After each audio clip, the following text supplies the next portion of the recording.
what if I told you that looking confident at work has nothing to do with how confident you actually feel? Because here's something I want you to know. Confidence is not just a feeling. It's something you signal to other people.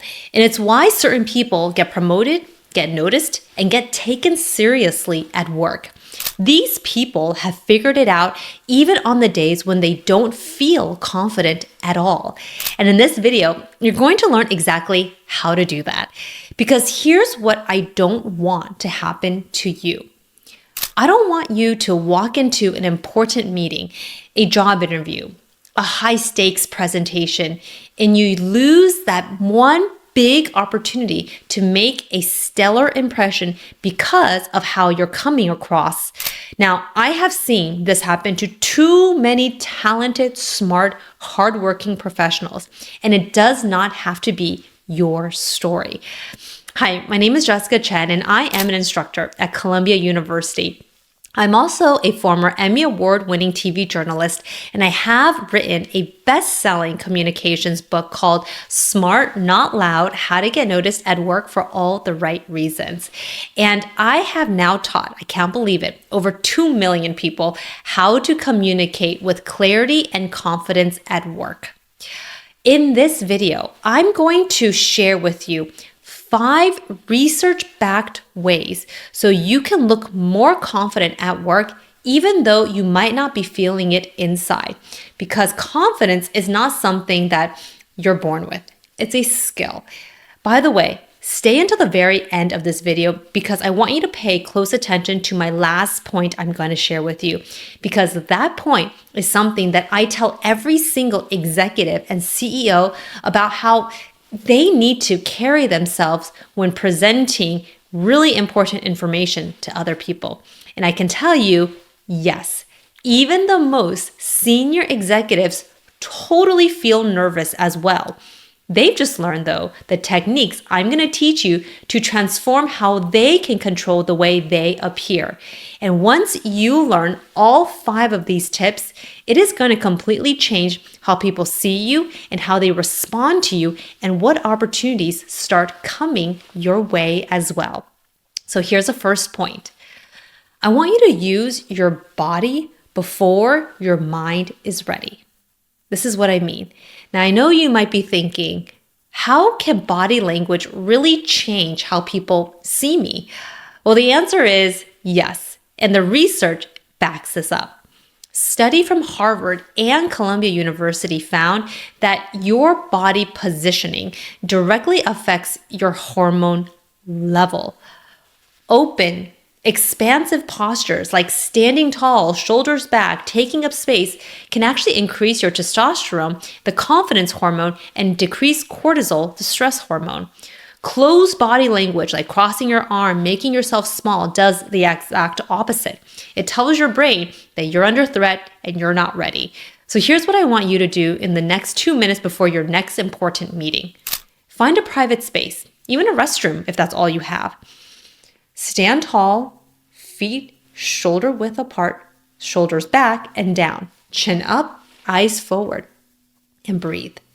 This isn't a performance for other people to see. This is you reprogramming your nervous system before you walk through the door. You know, this reminds me of early on in my journalism career before the very first time I went live on TV.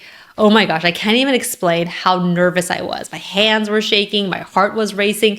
My producer, who had 25 years of experience in the business, pulled me aside right before we went on air and she said, "Jessica, don't forget to plant your feet on the ground, pull your shoulders back, and breathe like you own this room." She didn't know the science behind it, but she knew the result and what it conveyed. The moment I did it, something shifted in my mind. Yes, I was still feeling nervous, but I walked onto that set carrying something different. I looked like I belonged. And slowly, I started to feel like I did. So here's the second point. Lower and slow your voice. The moment someone feels nervous or under pressure, the first thing that happens is their voice speeds up and pitches higher. And what does that signal to everyone in the room? It's that you're not sure you're anxious and you don't fully trust what's going on. Research backs this up powerfully. Studies have found that speakers who use a slower, more deliberate pace are consistently rated as more credible, more authoritative, and more trustworthy, even when the words they said were identical to someone who spoke faster. Same content, different delivery, different perception. So what does this look like in practice? 2 things. First, slow your pace by about 20%. And I know it may feel really slow for you, but I promise it doesn't sound slow to the people listening to you. It sounds actually very deliberate, and it sounds like someone who's actually very certain. And the second thing is use the strategic pauses. When you need a moment to think, instead of feeling that silence with ums or uhs or like, just pause. Breathe, make eye contact, and then speak. A really well-timed pause says, I'm so certain about what I'm about to say to you that I don't need to rush to get there. I had a client once, and I'll call her Rachel, who was being passed over for leadership, despite honestly being one of the most knowledgeable people on her team. When I watched her present, I saw the issue immediately. The moment anyone challenged her, asked her a question, she'd speed up her speaking, talking faster, louder, trying to prove her point through volume and defensiveness. But guess what? It was the opposite. We ended up working together for 3 weeks on slowing down, on using the pause as a power move. And this is one of the things I told her. Write the words slow down on a Post-it note and tape it to your computer. Because having that visual cue as a reminder can actually make all the difference. And let me tell you, it totally worked. The next time she presented to her executive team, her manager pulled her aside afterwards and said, I don't know what happened, but you seem so much more confident today. Her content didn't change much, but her delivery changed dramatically, which goes into the third point. Use strategic eye contact. Now, I know this sounds so simple, but I want to challenge you on how well you're actually doing this right now, because most people are very awkward with their eye contact and they have no idea what's going on. Because think about your last important conversation at work that you had.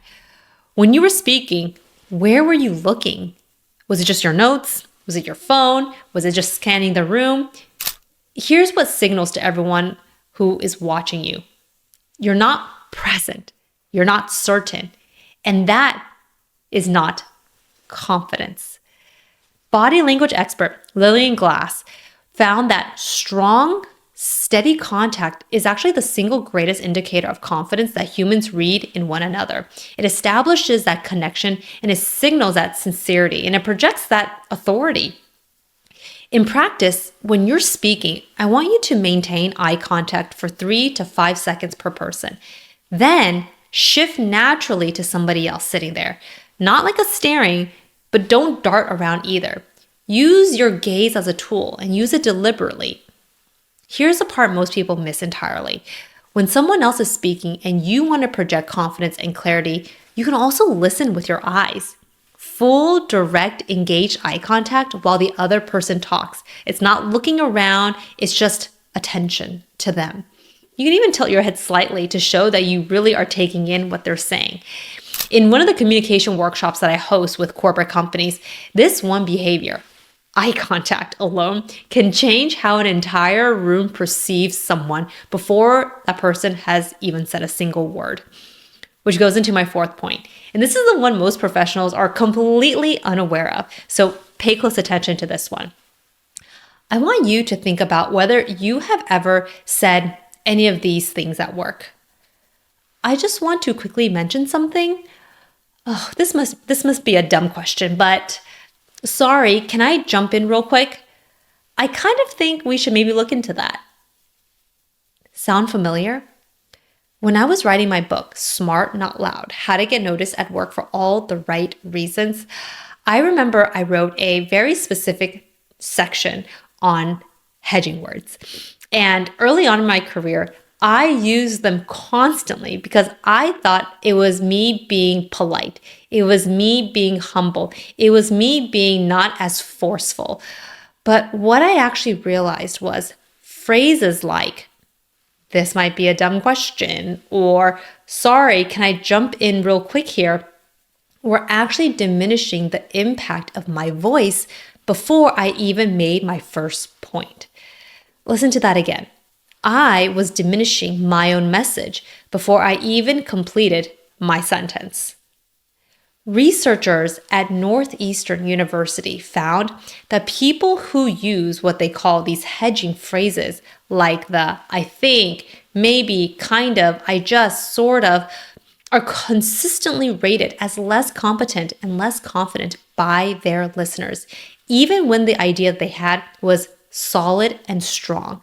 Even when the content was identical, the person who used the hedging words was seen as less competent. Here's a reframe. You are not being humble when you are minimizing your language. You're making it harder for people to trust what you have to say. People with confidence, they never apologize before they share an idea. So here are the exact swaps I want you to make moving forward. Instead of saying, I just want to quickly add something, say, I want to add something. Instead of, this might be a dumb question, say, I have a question. Instead of, I kind of think we should maybe try a new direction, say, here's what I recommend. Same thought, completely different authority. Now here's my fifth point. Design your own hype ritual before your next big meeting. Now, I'm going to say that again because it is so true. Building confidence means doing what you need to do to hype yourself up before a big meeting, especially one that's making you feel really nervous and really anxious. And this is the one high performers swear by, and almost nobody talks about this. And it is one that I feel has made the biggest personal difference in my own life. And this is actually where it kind of comes from. Think about athletes. People playing in the NBA, competing in the World Cup, or performing in any major high-stress environment. Sports psychologists have found that elite athletes who use consistent pre-competition rituals, the same mental preparation, the same physical warm-up sequence, perform significantly better under pressure than those who don't. Why is that? The ritual is a cue. It tells your brain that this is the moment to switch on. Think about the athletes you see on TV where they're wearing their headphones on before they walk onto the court, onto the field. Why are they doing that? They're getting themselves into that headspace. And the same principle applies directly to your high stakes moments at work. A board presentation, a salary negotiation, a performance review. You don't have to walk in at the mercy of however you happen to feel that morning. You get to design how you want to show up, how you want to feel. So let me share what I actually do myself. And this is the first time I think I've ever talked about this publicly. But before I step onto a big stage and deliver a keynote speech to hundreds, if not thousands of people, this is what I do. Number one, I give myself 60 seconds of a power posture. What I talked about in point one, you remember? You already know why this works. I open up my chest, I take a few deep breaths, and I tilt my chin up because I'm telling my body I'm ready. Number two, I recall then a specific moment where I performed my best, where I had people clapping and smiling, and I put this visual in my head because to me, that is what success looks like. And number three, I then say to myself, I'm prepared, I'm enough, and I have something valuable to say, and this is going to be awesome. That's it. This is my peak performance ritual, and it's what I do every single time to make sure I walk in projecting confidence from the moment I step through the door or I step on stage. A confidence ritual, by the way, doesn't eliminate the nerves you feel. It just gives you a foundation to stand on before you start. So the question is, What does yours look like? Let's bring this all together. 5 ways to look more confident at work, even when you're not totally feeling it. The first point, use your body before your mind is ready. Open posture reprograms your nervous system before you walk into the room. The second point, lower and slow your voice. Deliberate pacing signals certainty and authority to everyone who's listening to you. The third point, use strategic eye contact. Your gaze is one of the most powerful confidence signals you have, so use it. The fourth point, cut the words that are silently destroying your credibility. So stop minimizing your ideas before you even say what you want to say. And the fifth point, design your pre-meeting confidence ritual. So don't leave your best performance to chance. Do what you need to do to feel that confidence. Confidence is not the absence of fear. It is not something only certain people are born with. As you can see, all this is a skill. It's a behavior. It's a habit. And you're setting these signals to yourself as something you can learn, as something you can do, as something you can deliberately practice. And guess what? You have everything that you now need to do.